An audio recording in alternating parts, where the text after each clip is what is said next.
Well, hello there. How is everyone? I hope you're all well. You amazing, beautiful, wonderful people. It is Thursday. Thursday. I was going to take a day off, I thought, you know what? Sun is shining, as you can see behind me. And I thought, you know what? I deserve a day off. It's hot. It's like 31 degrees here in the UK. I can't even put my hat on because my head will burn off and catch fire. But you guys reached out. In video 2 later, I'm going to be talking about some amendment violations that Susan has sent me, someone in our community, just to go over some absolute violations that we've seen in the Idaho 4 case, just to put into context what we're dealing with. But what else you guys sent me was some videos from the likes of Brian Entin, and the people who, from the beginning of this crime, have been... what can I say? The shit fuckers. We'll call them the shit fuckers.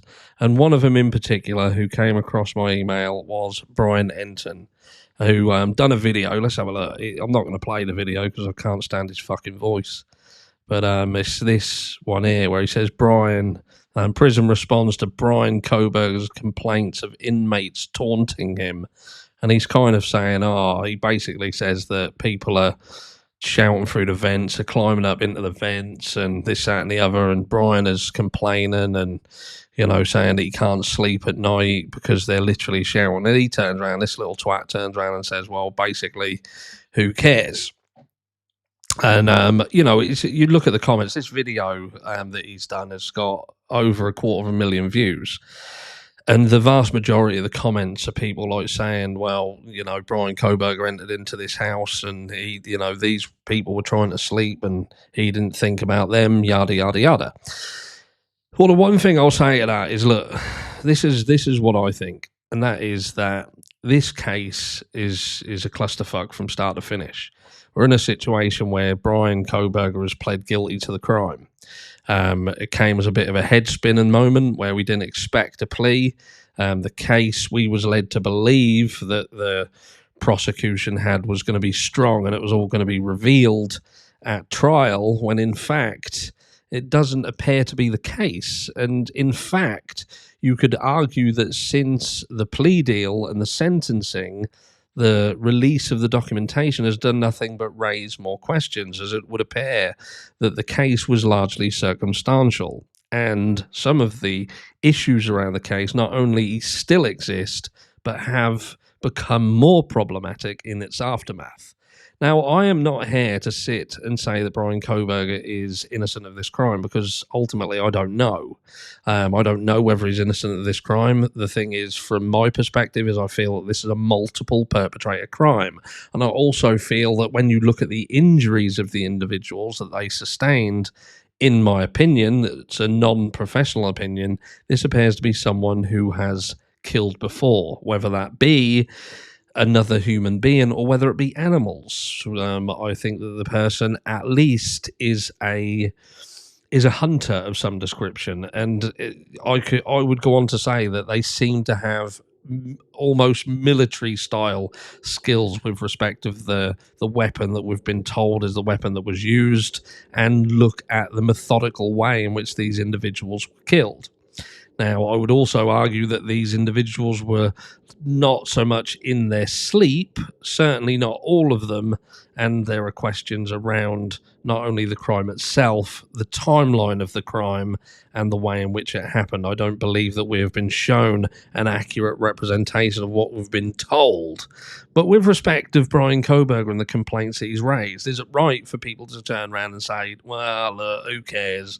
Who cares? So people are taunting him, he's being shouted at, yada, yada, yada.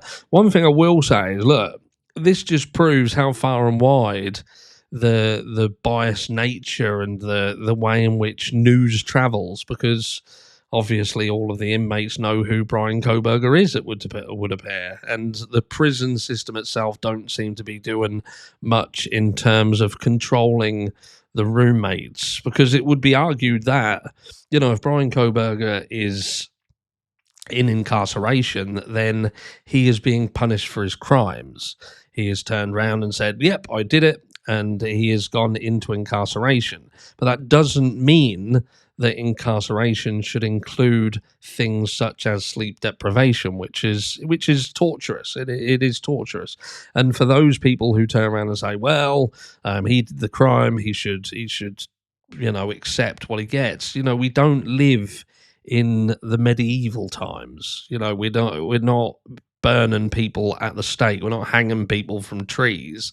I would like to think that we've come a long way and that we're a civilized bunch, should I say. But what this proves is we're not a civilized bunch. We're not a civilized bunch at all. The vast majority of people around this case have been nothing but blood-hungry tossers who just want to burn people at the stake. And even to the point where if you say something, like if I say something that they don't agree with, they'll attack me, almost like you would expect them to attack the actual perpetrator of the crime. I might as well have pulled up alongside Brian and done the crime alongside him for how people want to treat you if you argue with them. But, we as a society, this just shows what kind of people are.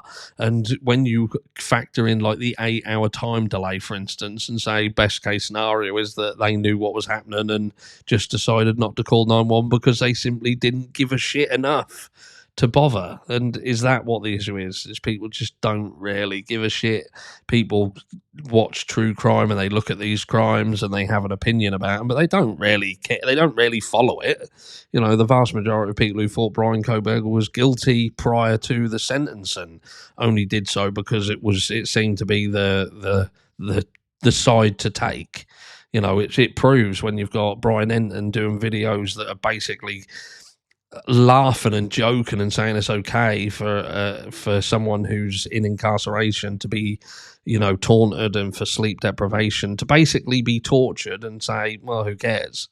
Well, I care, because it just shows what kind of people we are. It says a lot about us as a human race, doesn't it? At the end of the day, Bryan Kohberger, he either did it or he didn't. But I would also argue that if Bryan Kohberger was just this killer, do you know what I mean? This person who went into this property and done this murder, done this crime, done what he did. First of all, I would ask two questions. That is, why would the lead prosecutor still be trapping off about this case? He can't shut up about it. He talks about it more than anybody else does. And there seems to be an air of uncertainty. You've also got the likes of Cellbrite coming out, who we've seen them be bought and sold previously. I said yesterday, even though some of the elements that they raise are problematic if true, but it's a big if, isn't it? It's a big if it's true. And when their article is directly contradicting what the lead prosecutor is saying, that again is also problematic. And secondly, again, if Bryan Kohberger was this monster who did this crime, then why would the stuff bother him that much? Are we saying that this absolute killer, this person who doesn't care, he doesn't show... It reminds me of the scene from Terminator when, that Michael Biehn, when he plays Kyle Reese. And he's talking about Terminator. He doesn't feel pity or remorse.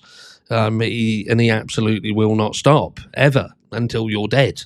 And that reminds me of the kind of the picture they want you to paint, Bryan Kohberger as this remorseless, emotionless monster who he just doesn't care. Well, he fucking does care, because he wants to get some fucking sleep. And he's getting a bit hacked off that people keep fucking shouting at him and taunting him. I just don't think that goes hand in hand with a ruthless killer. I can see them turn around saying, if you don't shut the fuck up, I'll wait until you're fucking asleep and I'll come and slit your throat while you sleep. But look, that's just me. But if you're someone who follows this type of thing, what Brian Entin is pushing and saying that, to go into incarceration and basically be tortured and be taunted and that's cool and who cares, then you should really have a good look at yourself. Because you're paying for it. You're paying for that kind of service. Do you know what I mean? The taxpayer pays for the prison system. And, it makes you think that prison... What do people learn in prison? What's prison all about? Well, it just seems that it's just a fucking free-for-all. They can just do whatever they want. There's no rehabilitation. There's no There's nothing in there. It is just about the screws letting the prisoners do what the fuck they like. And in this case, they're just going to torture someone who we haven't, as the public, been absolutely shown that Bryan Kohberger was the person who did this crime, did it alone, what capacity he could have potentially been involved. There does seem to, as aforementioned, seem to be some form of confusion or some form of almost uncertainty shown by Bill Thompson, and there's still articles coming out that seem to be bought and paid articles that are directly contradicting the very people who are investigating. But let me know what you think down below, and I will catch you all in the next one. Mwah.